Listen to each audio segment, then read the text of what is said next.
Welcome to Silicon Valley Asian Business Talk. I'm Sonu Ratra. I'm the co-founder of Akraya and founder of Women Back to Work. This is our 23rd year in business, and I'm very proud to say that the company is ranked amongst the top women-owned businesses in the US. It's ranked as, just recently, about 4 weeks ago, we were ranked as #1 best places to work by the San Francisco Business Journal. And that's a very difficult feat to achieve when you're competing with the largest of the largest and the best of the best in the Silicon Valley. We're also ranked consistently as best staffing company to work for, to temp for. Our Women Back to Work program has become a movement. It's about 9 years old, and it's amongst the nation's leading return to work program. I was born and raised in India. I live here in the Silicon Valley with my family, my husband, and my daughter. Discussion topic: What made me as an entrepreneur in Silicon Valley? Let's kind of start with, because the title of this webinar is your Silicon Valley Entrepreneurship Journey. Maybe you can just share with us what kind of motivates you to start this entrepreneurship journey to make you who you are today. Roger, so I personally believe that what we become today is a result or a reflection of who we were in our very early days of our life. And that couldn't be more truer than for me. My entrepreneur journey began when I was only 15 years old. My dad in India, we lived in a small town called Pune, close to Mumbai. He owned a trucking business. And some of you may know a trucking business is a very difficult and challenging and complicated business to be in. But very early on in life, it was unfortunate that my mother had a spinal cord tumor and was paralyzed for over 14 years. And I don't speak about it so much because, given that we've gone through the pandemic, I've seen so many people suffer that it doesn't seem like as difficult as, before pandemic that I thought it was. But however, so very early on in life, given the situation we were in, I started to help my father in his trucking business, which meant calling the drivers, making sure the delivery was done. So it was a difficult work. But through that time, I sort of learned, waking up on time, having the discipline early on in life, and, making sure employees were happy and making sure you knew how to call customers. So I think that was the foundation that I had, and that has helped me through my career. And, of course, when I came to the United States, I, like many immigrants that are probably listening to this, I came with 2 suitcases, and but I knew I had to build a better life for myself, because life in India wasn't as easy as you would think it would be. Worked at large Fortune 500 companies.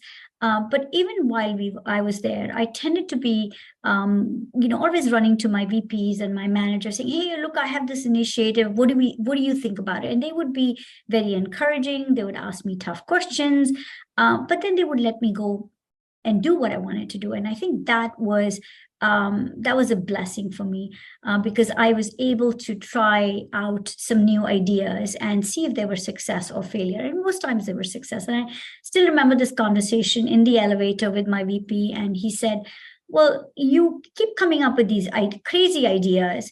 I think you should go start something on your own sometimes." And I took that to heart. And about the .com bust, didn't even have a green card at that time. But you know how what they say about entrepreneurs jump without a parachute.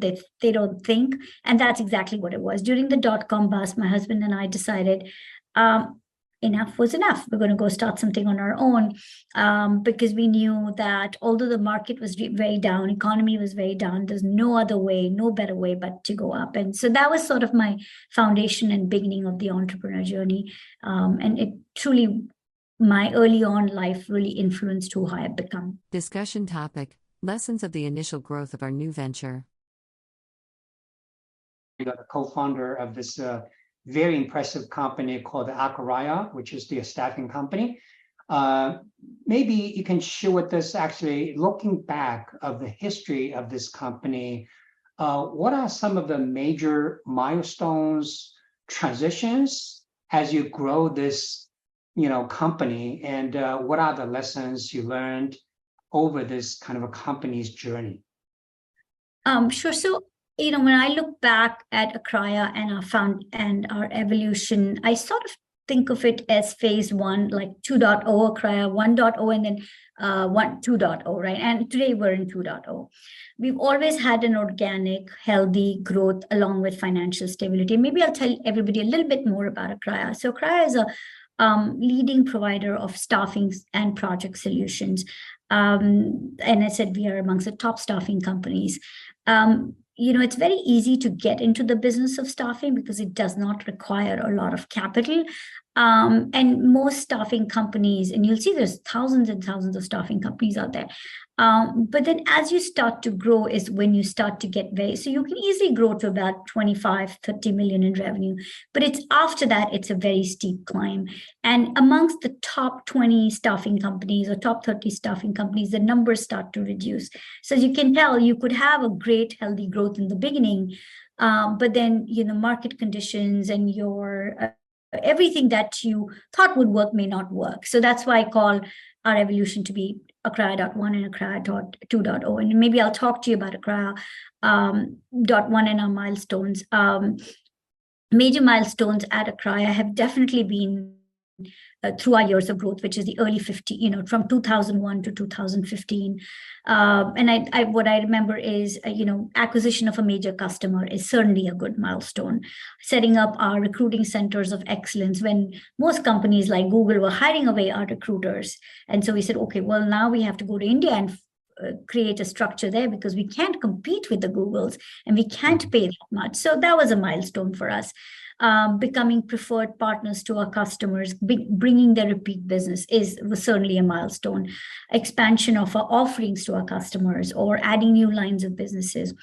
But the 1.0 versions also saw us make a lot of mistakes as leaders. It could be hiring the wrong people.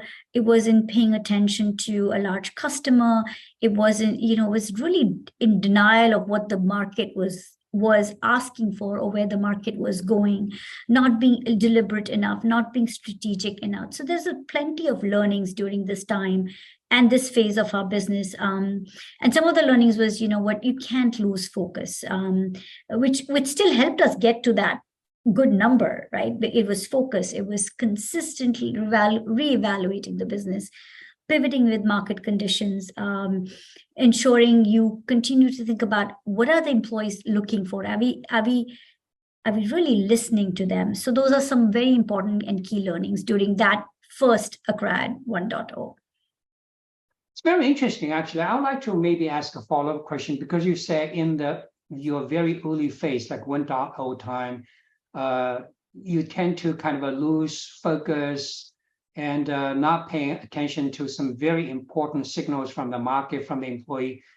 Could you go, a little bit deeper? What causes these mistakes? Is that because you're new to this journey, or is because very exciting? There are too many kind of attractions that kind of got you distracted. Maybe some learning for the entrepreneurs, maybe who may face similar experience in the early days or early phases, then just to lose focus or the deep insights about the direction of the company. Could you share?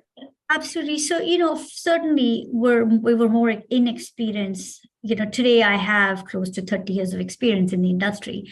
That was, this was, I was late 20s, early 30s. So there's that inexperience, right?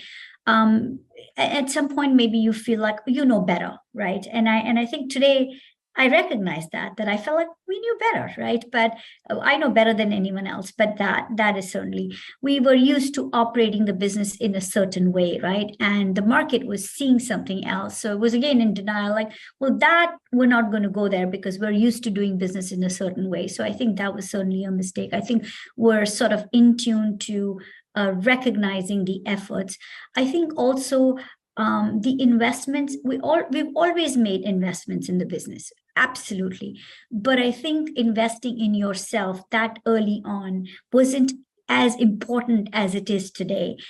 Because today I think there's, of course I have invested in going to programs, going to Harvard School or going to Tuck Business School to really understand business, how complex a business can be. And I think there you're learning, you're implementing, you're learning, you're implementing. And I think those are certainly So there was no lack of focus.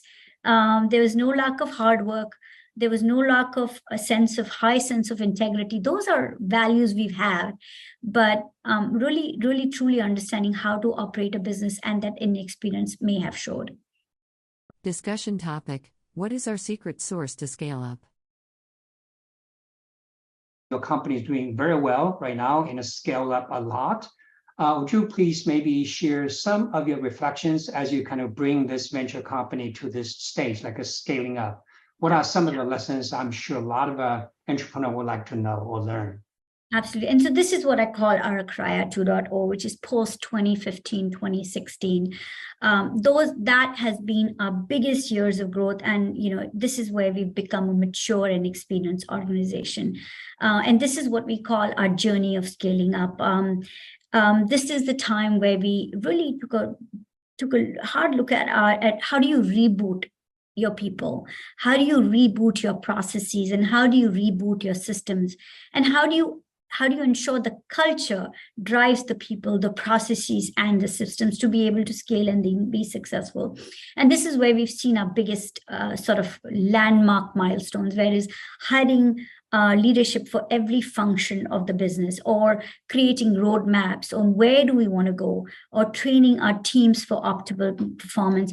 There's this book, we actually handed that book to every leader in the company. It's called Scaling Up by Warren Harnish. And it talks about the Rockefeller habit. So over a period of 2 years, we went into this, every quarter meeting with the leaders of the company. And when I say leaders, it doesn't mean only executive leaders. It means leaders who were in responsibility of accountability of certain functions. And we went through training ourselves and the team members of what we call the Rockefeller habits. And these Rockefeller habits are, the executive team should be aligned. Everyone knows the number one thing that the company wants to accomplish. Communication rhythms are established, which is weekly, every morning, 9 a.m. huddles. I mean, so today, as I say, every group, every function is on a 9 a.m. huddle. Every week there is a weekly huddle. Every month we have a huddle. Every quarterly we have a meeting. So how do you establish rhythms? How do you have accountability to make sure goals are met?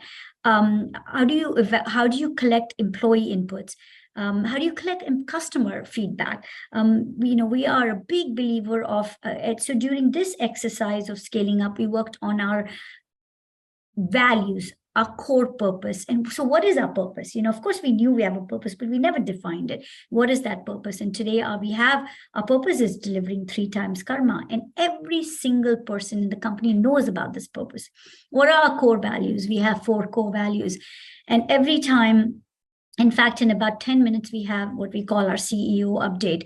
And we share a core value story in this update. So our core values are alive, and that's part of our scaling up journey, because it's not enough to talk about it. Everybody has to feel it in their bones. And I think that is our scaling up journey that we have been very, very successful implementing. And that has taken us, a good 4 years. So our teams are built strategically. We've hired the right people in the right role at the right time. And I think those are some factors that have really, truly helped us scale. And there's this great quote, right? If you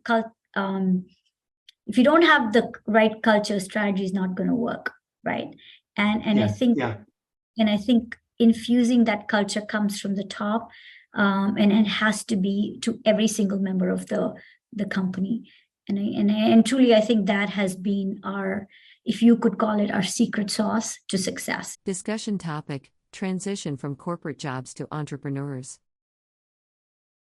Sonu, I would really like to dig in more in terms of that transition, because in our community, a lot of, not only first-time founders, but also aspiring founders. In fact, some of the founders that are even presenting at our Venture Lab, our regular event, are still in stealth. Like, they ask us not to promote on social media about the fact that they're already a founder, because they still have their daytime job working in a big corporation. I think the fact that your boss encouraged you to start your company because you took initiatives, had a lot of great ideas. That was very encouraging. I felt like, do you have any advice for those founders that are still in transition, maybe still in stealth? Like, how can they better handle that, before they go full-time and still have that daytime corporate job? I'd love to hear your thoughts, because I felt like you're lucky, but you probably also went through that. Yeah, Yeah. absolutely, Sunny. That's a great question. And I think, I had been in the country for like I said, I was an immigrant. I've been in the country for 5-6 years. And so my husband and I were both had to make that decision. He got laid off because it's .com bust, right? And I had to continue working. So, so we kind of sort of decided that one person can start the business while other person had, we needed my medical insurance, and I had young girl, all of those challenges, right? But I do feel like that, when you're an entrepreneur, it's very hard to hide it, because you are trying, like I said, crazy ideas. And so anybody who's in stealth, I completely understand. Sometimes there are financial restrictions. You're still trying to figure out, you can't lose a job while you're building something. So I think it is one step at a time. And so, but I think the important thing is, after you've built it to a certain point, it's important to cut the cord with your job and then give this full time, give it your entire focus, because anything that you want to mold is going to need that focus. So, and you can't split that focus. And sometimes you just have to take the risk. And any entrepreneur knows that risk taking is that's the mantra we live by. Yeah, Thank thanks you. so much. Roger, on that note, because I think the immigration status is one of the reasons some of the founders had to still, take care of family with benefits. So I'm glad that, Sonu, you mentioned entrepreneurship is actually not a one-person job. It's like a family commitment.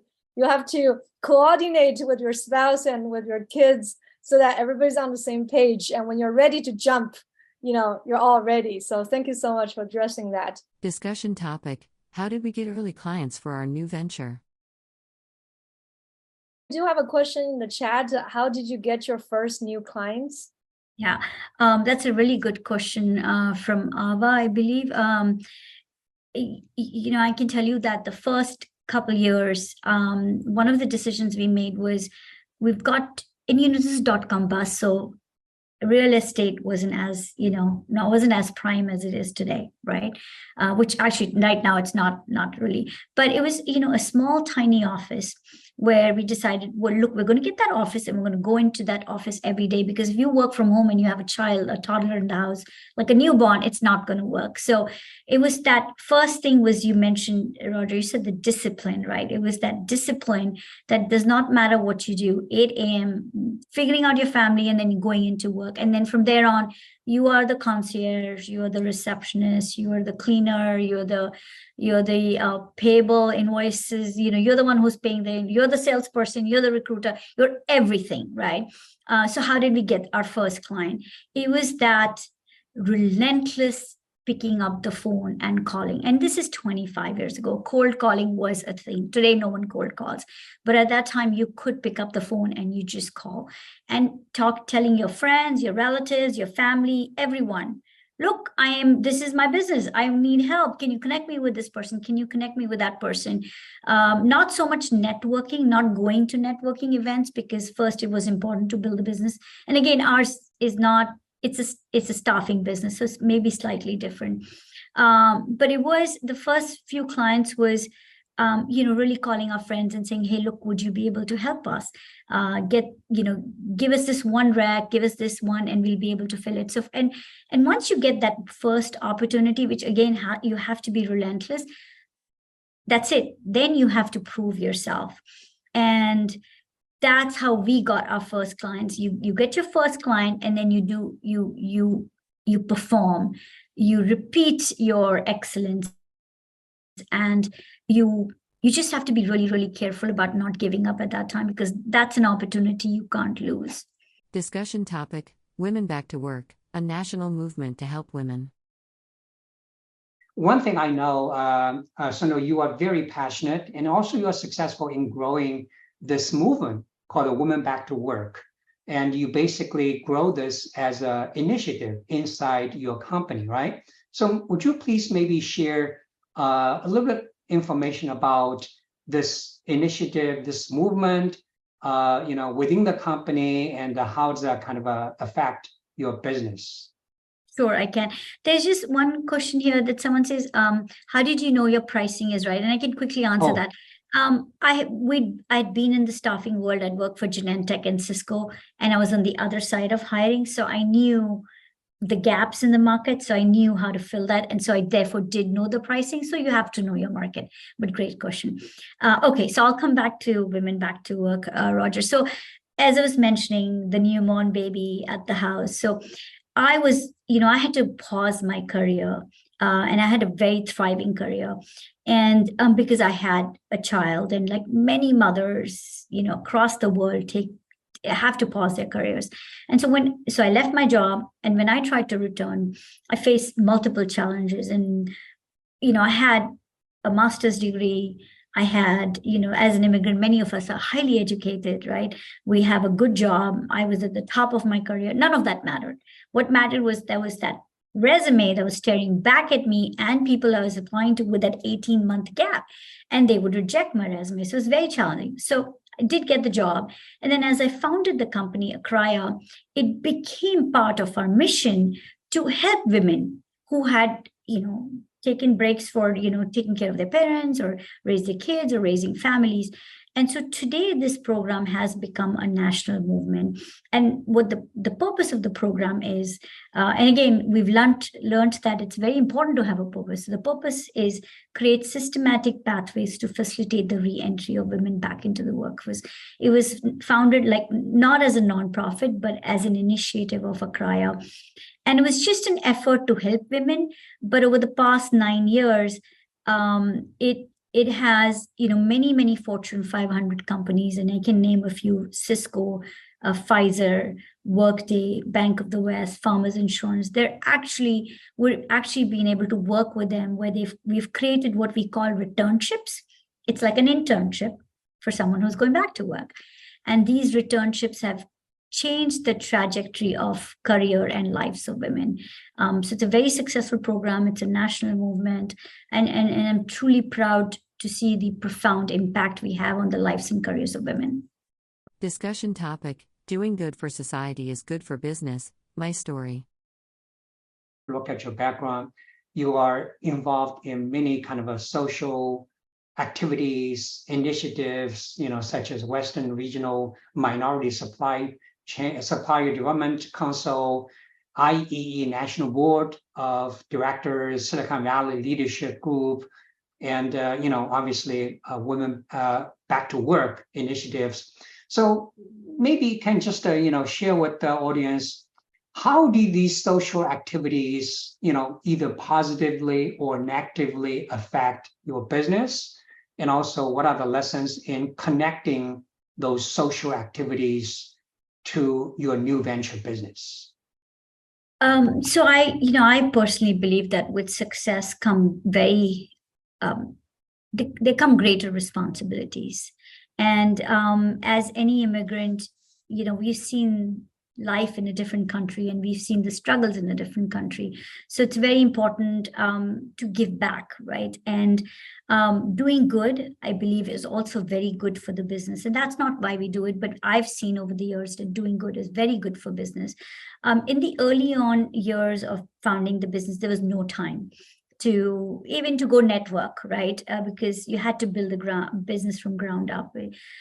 So it was about just keeping our focus down, staying low as a focus. But as we grew the business, it became apparent that employees want to work for a company that has a sense of purpose, that has a sense of giving back, that is involved in the community. So over a period of time, we started to, and I think this was a part of my growing up too. My father was very well known in the community for helping out. And I think I saw him and I modeled some of that after him. But it is also part of our core values, giving back. And I think that has been very, really important. For example, I'm part of the WRMSDC, which is a minority supplier. I'm part of the Women Business Enterprise National Council. Every time I volunteer for them, I get back a lot more because my work is noticed, right? And someone's willing to now help me get a contract somewhere else, or at least mentor me or guide me. So in many ways, I feel like today I've got so much growth and development because of these organizations. It's important for me to open the doors for other women business owners. Or the IEW is a group that is focused in countries like Rwanda and Afghanistan, and really uplifting those women. And being a woman myself, I think that, and I can tell you a very simple way it's helped my business. Every year I host women entrepreneurs from Rwanda and Afghanistan. And one year when they were here, I said, well, look, there's a lot of executives I want to meet with. But my business is amongst 100 other business. Why will they spend time? So I said, well, these women are here, and they're from Rwanda and Afghanistan, and they're building their businesses there. What if I reached out to an executive and said, look, I have these two business owners. Would you have time to meet with me and them for 45 minutes or an hour? And Pat came the reply saying yes. And this was a CHRO, this was a CIO, this was a CEO. And so off we went, me and those two other women. We spent an hour with the executive, and here I was. They learned about my business during that time. So just an example of how doing good helped me in my business. And similarly, now I'm on the SVLG Foundation chairperson. But really that just the exposure it brings for us while giving back. So I think it's very important that entrepreneurs do not neglect that part of giving back. And it's really important for it to become part of your DNA. Discussion topic: hard mistakes we made as inexperienced entrepreneurs. Looking back, actually, you do have a long history of entrepreneurship, running your new venture companies. I'm curious, looking back, do you think you have made some mistakes in this whole journey and starting the new venture business? What are some of the mistakes you think you made that could be a good lesson for the audience, the entrepreneurs? Yeah, absolutely. So one of the key mistakes I remember making, and it still hurts every time we think about it, is when you're very early on in your entrepreneurship journey, you don't take legal contracts very seriously. And so, right, I mean, you're young, you're like, you want to get more business, you want to do more sales. And so we wouldn't take contracts seriously, right? I mean, it's contract on a paper, but that's not the case in this country, right? I mean, contracts are binding. That's what you should be really looking. So that was a very big mistake early on, that we had a contract with a large company. We were not doing things that were on the contract. And so it came back to bite us. And I share this message willingly because it was such a hard lesson to learn. But after that, when it happened, and it happened when we were in the 8th year of business, so we'd already built a considerable amount of business with the company that we lost. So that was not good. But after that, we take our contracts very seriously.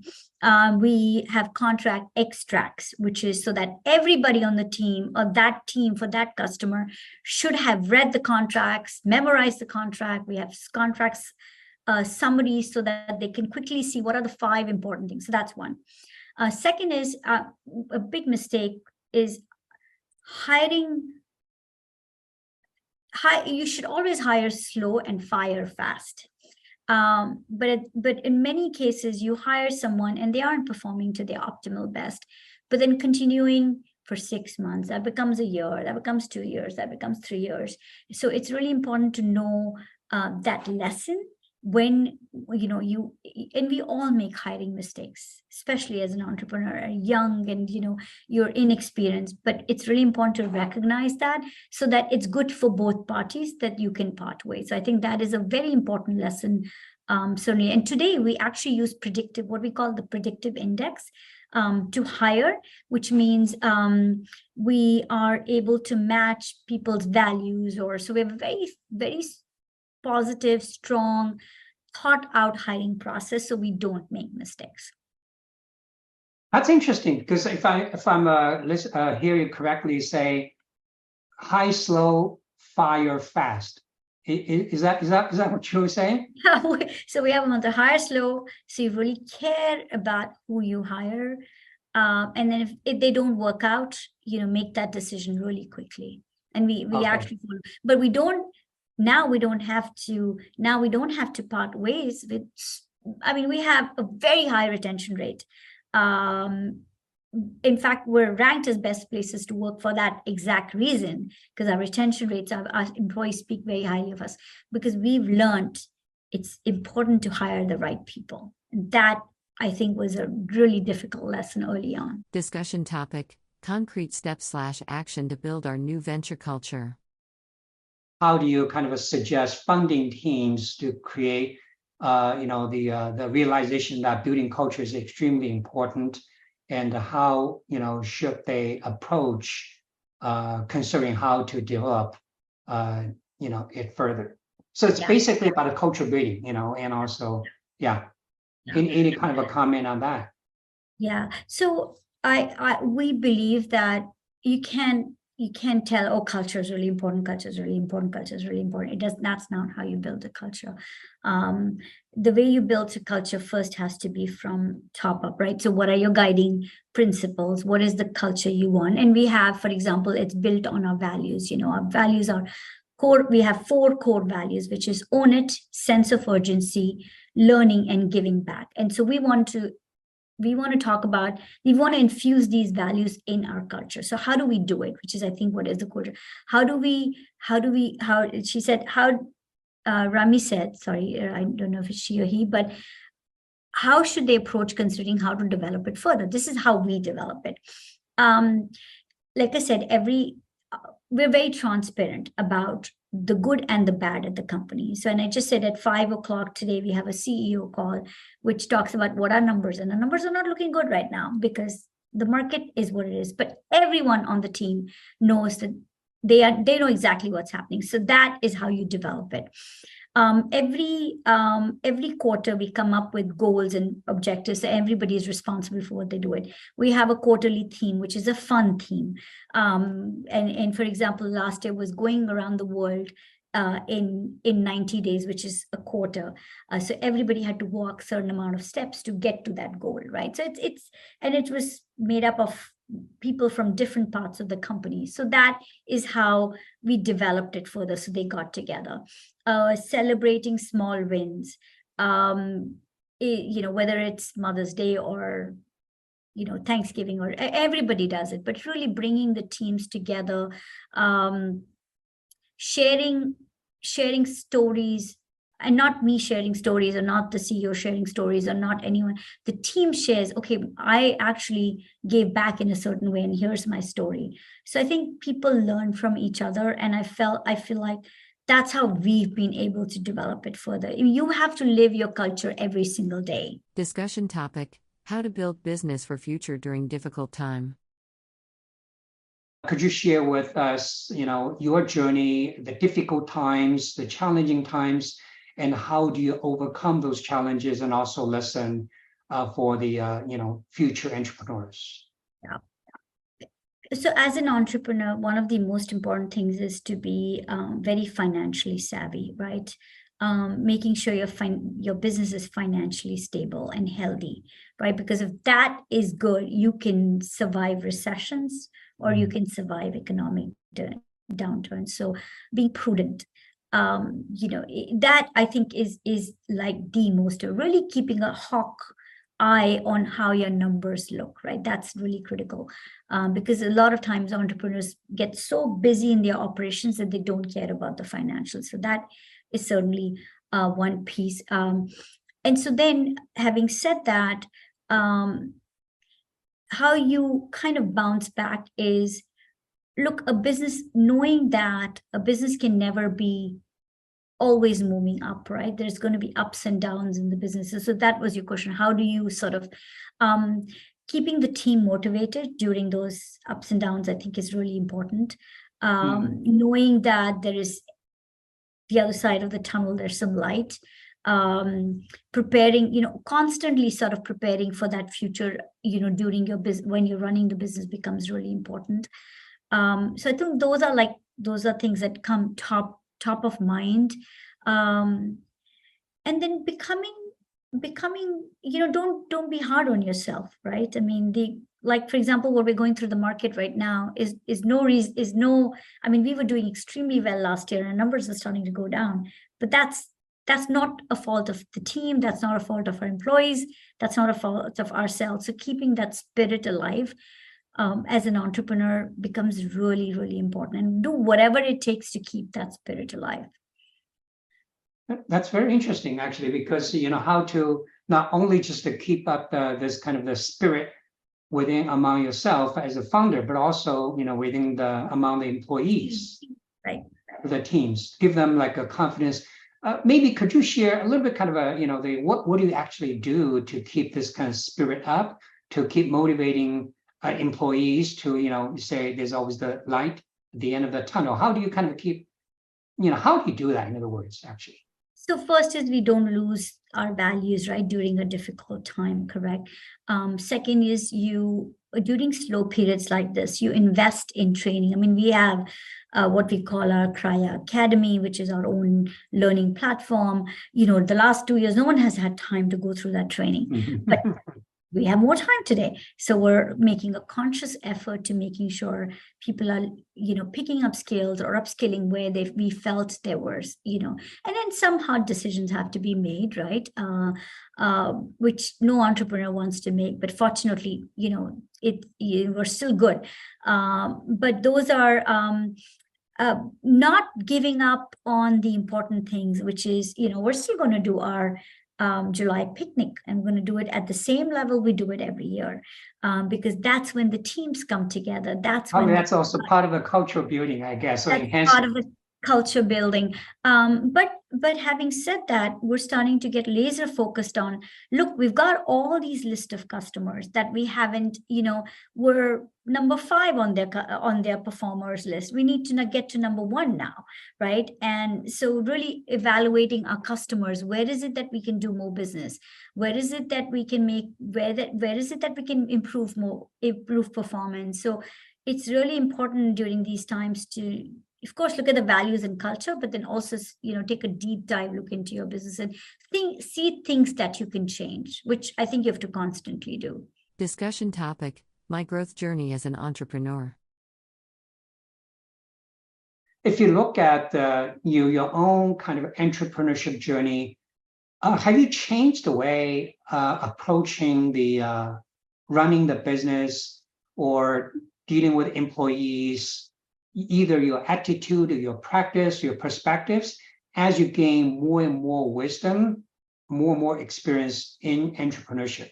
What are the changes as you become more and more kind of wise or experienced? Yeah.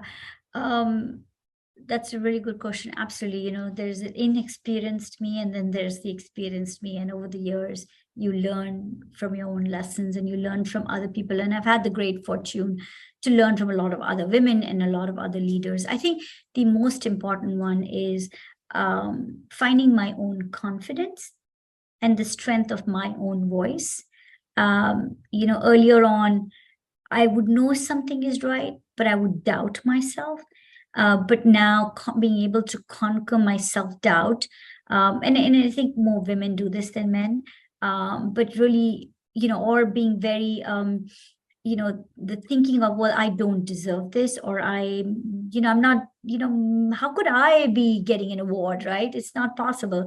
But now being able to own that, and investing in my own development, which, like I had mentioned, I did not do that before, but now investing in my own development, because if I develop myself, it means helping the company grow. I have taken the time and the effort to attend programs at the Tuck School of Business for women. I have taken the time to go to Harvard Business School for a women's leadership program and learned from my peers. What is it that I could be doing differently?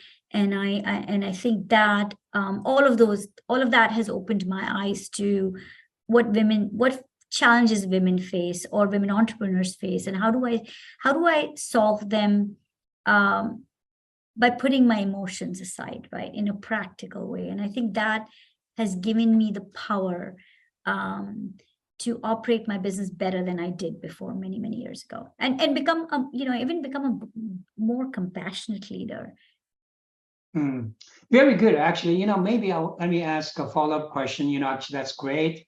You kind of you went to these top schools and opened up your network. And but what's your advice to entrepreneurs who don't have those, let's say, money or even the credential to be accepted by these elite programs to boost their confidence? But what's your advice to them to because I think your point is very good. Lack of confidence in the early days, but what are the more practical way for these young new entrepreneurs? Seek that learning out for sure. I'd say find and it's you hear this all the time, right? Find a mentor.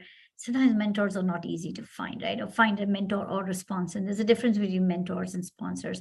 Mentor will tell you what to do, but sponsor will take you along with them and make introductions, etc. So find that sponsor or mentor.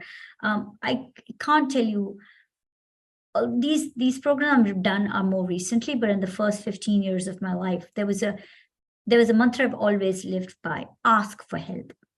You won't realize how many people out there are wanting to help. Today, as an established entrepreneur, I want to help the 20-somethings because I was there in those very shoes. And so I think it's really important to get rid of that shyness or whatever that is, and ask for help, whether that's writing an email, whether it's asking for a connection, going out networking. That's certainly one way. There's great business books out there, and we don't read as much business books that we could be reading. And those cost $15 or on Amazon, and they're free sometimes. But I felt like that was a great tool, or it's still a great tool for entrepreneurs who want to learn, right, and who can't go to a tough school or whatever, because that curriculum is taught exactly the curriculum that's taught there. But really reaching out to your network, building your network really, really helps as well.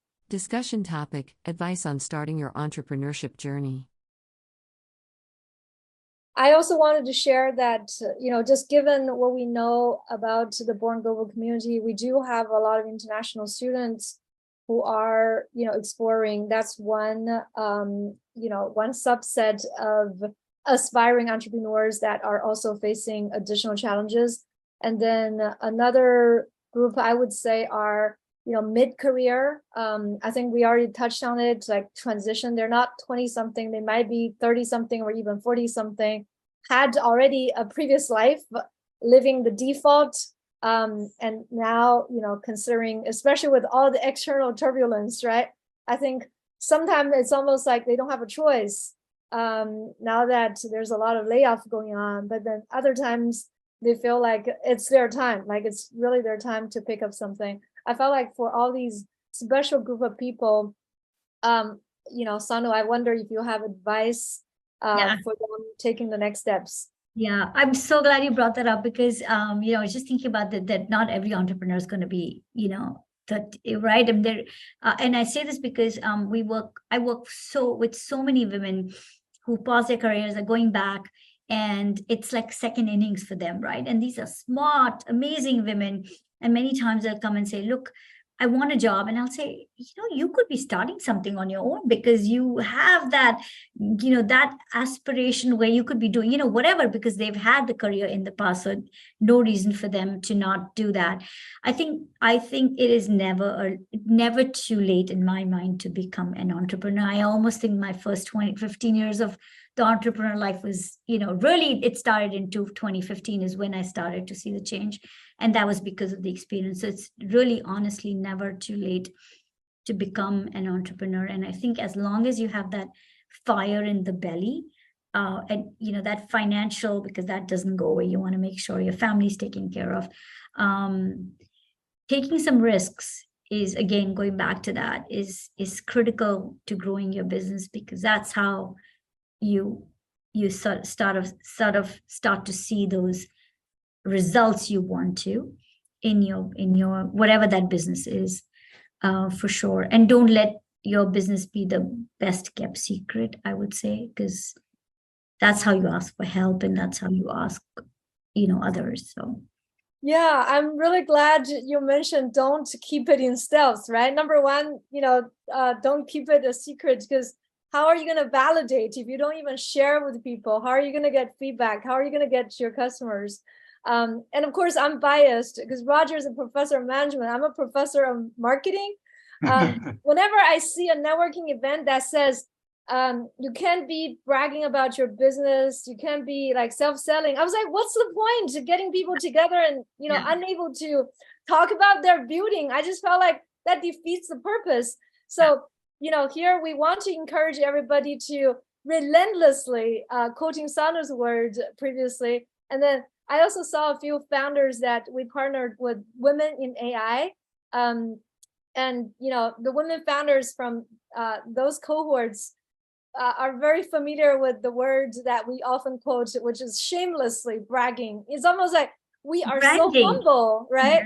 Yeah. Most of the time that we actually have to push ourselves to do more sharing and more promoting. So essentially, I really want to thank you, Sonu, for highlighting the importance of not only not keep it as a secret, but also try to share any time you get, right? Yes, branding is extremely important. You're absolutely right. Discussion topic: Asian Indian culture and entrepreneurship. I kind of represent this kind of Center for Business Studies and Innovation in Asia Pacific. So naturally, sometimes we ask Asia culture related questions. So my next question is, do you think your Indian or Asian cultural heritage or background give you some advantages as well as some challenges in your entrepreneurship journey? Certainly as an Asian, coming from India, there was, there's certain shyness about the way, and Sunny, you'll know, she's a marketing person, right? I mean, we're not used to wanting to brand ourselves or putting ourselves. It took a while to get to those LinkedIn posts, or, which sound like bragging, but honestly, they're not. But so that was certainly a disadvantage coming from the country where you're not speaking about yourself, or you're just shy. You're more shy, or you don't want to ask.